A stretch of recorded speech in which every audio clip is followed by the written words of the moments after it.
जाता है। अब तो गाना इतनी जोर से बजाया जाता है और इस तरह के गाने बजाए जाते हैं जिन्हें सुनकर लगता है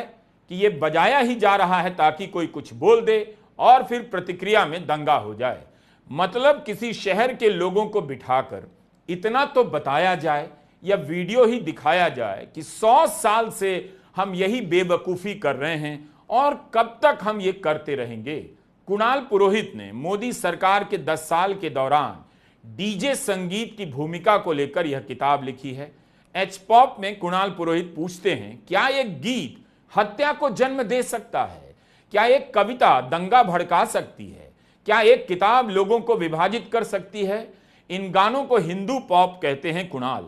इन गानों में मुस्लिम समाज को ललकारा जाता है। व्हाट्सएप यूनिवर्सिटी में इतिहास का जो कूड़ा पढ़े लिखे लोगों से लेकर अनपढ़ लोगों के घर तक फैलाया गया है, उसी को इन गानों में गाकर प्राणघातक हथियार में बदल दिया गया है। इन्हें इतनी जोर से बजाया जाता है कि इसकी आवाज से किसी के भी कान फट जाएं, हिंदू के भी और मुसलमान के भी। लेकिन डीजे संगीत उन गलियों से गुजरते ही इतना तेज होता है कि आवाज से ही कोई कांप जाए। देर तक रोका जाता है, वहां पर बजाया जाता है, नारे लगते हैं और मुस्लिम समाज को गालियां दी जाती हैं। कहीं का प्रशासन इन गानों पर रोक नहीं लगा पाता, बजाने दिया जाता है ताकि जो होना तय किया गया है वो हो जाए, या दंगा ना भी हो तो जुलूस में गए लड़कों को भरपूर संतोष मिले कि दूसरे के मोहल्ले में घुसकर उन्हें उनकी औकात दिखाकर आए हैं, भले ही अपनी कोई औकात ना हो। मैं जब झारखंड गया था मेरी किताब एज पॉप के रिसर्च के लिए, तब मैंने अलग अलग जगहों पर यह पाया कि जब जब रामनवमी के जुलूस निकला करते थे अलग अलग शहरों में, तब जो वहां के ऑर्गेनाइजर्स होते थे और वो अक्सर वहां के हिंदुत्ववादी संस्थाओं से होते थे,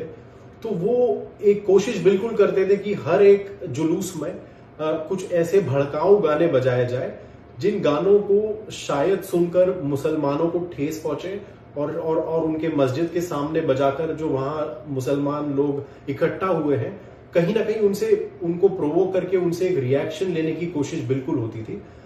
मुझे अलग अलग पुलिस वालों ने झारखंड में ये बताया कि अब तो वो ऐसा करने लगे हैं कि रामनवमी जब जब निकलती है तब वो जो ऑर्गेनाइजर्स है उनसे वो अपनी सीडी मंगवा लेते हैं कि आप कौन से गाने बजाने वाले हैं, वो हमें बता दीजिए। और पुलिस वाले ये सारे गाने सुनते थे और इनमें से कुछ गाने रिजेक्ट करते थे और इनमें से कुछ गाने अप्रूव होते थे जो शायद जुलूस में बच सके।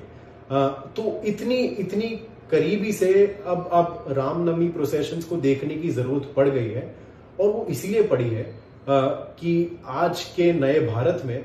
एक जैसे मैंने मेरी किताब एज पॉप में भी कहा है, एक ऐसा पॉपुलर कल्चर बन गया है जो सिर्फ और सिर्फ हिंदुत्व विचारधारा को आगे रखकर उसको संगीत के रूप में लोगों के सामने पेश करने की कोशिश करता है। और ये गाने भी कैसे हैं? इन गानों के बोल होते हैं, अगर छुआ मंदिर तो तुझे दिखा देंगे, हम तुझको तेरी औकात बता देंगे, या फिर भारत में जो देशद्रोही है उनकी माँ और उनकी बहन को गाली देना, ऐसे भी गाने बनते हैं। या फिर मस्जिद के सामने आकर ये कहना कि भारत में रहना होगा तो वंदे मातरम, जय श्री राम कहना होगा। तो अलग अलग किस्म के गाने अब बनने लगे हैं जिनका मूल उद्देश्य सिर्फ यही है कि बस वो रामनवमी के दिन पर मस्जिद के बाहर चले। और ये जब होता है, ये जो क्षण होते हैं जब मस्जिद के सामने ऐसे गाने बजते हैं, तो इन क्षणों का वीडियो रिकॉर्डिंग होता है और फिर यही सारे वीडियोस यूट्यूब और इंस्टाग्राम पर रील्स और शॉर्ट्स की तरह से प्रेजेंट किए जाते हैं और उनमें ये हिंदुत्ववादी गाने वापस डाले जाते हैं, जिनसे होता यह है कि बाकी लोग जो वहां नहीं होते वो भी इन सारी रील्स और यूट्यूब वीडियोस और शॉर्ट्स को देखकर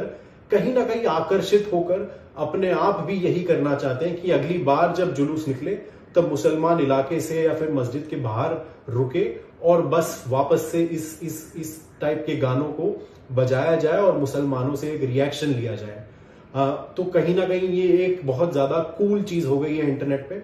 और इसमें दूसरी बात ऐसी भी हुई है कि क्योंकि इसमें इतनी ज्यादा पॉपुलैरिटी हिंदुत्ववादी गायकों को मिलने लगी है, तो बहुत सारे गायक बस इसी टाइप के गाने बनाते हैं बहुत सारे रिकॉर्डिंग स्टूडियो है जो इसी टाइप के गाने वापस निकालते हैं, और बहुत सारे कंटेंट क्रिएटर्स हैं यूट्यूब पे जो इन्हीं गानों से रील्स बनाते हैं और वीडियोस बनाते हैं, जिससे कहीं ना कहीं सांप्रदायिकता और भड़के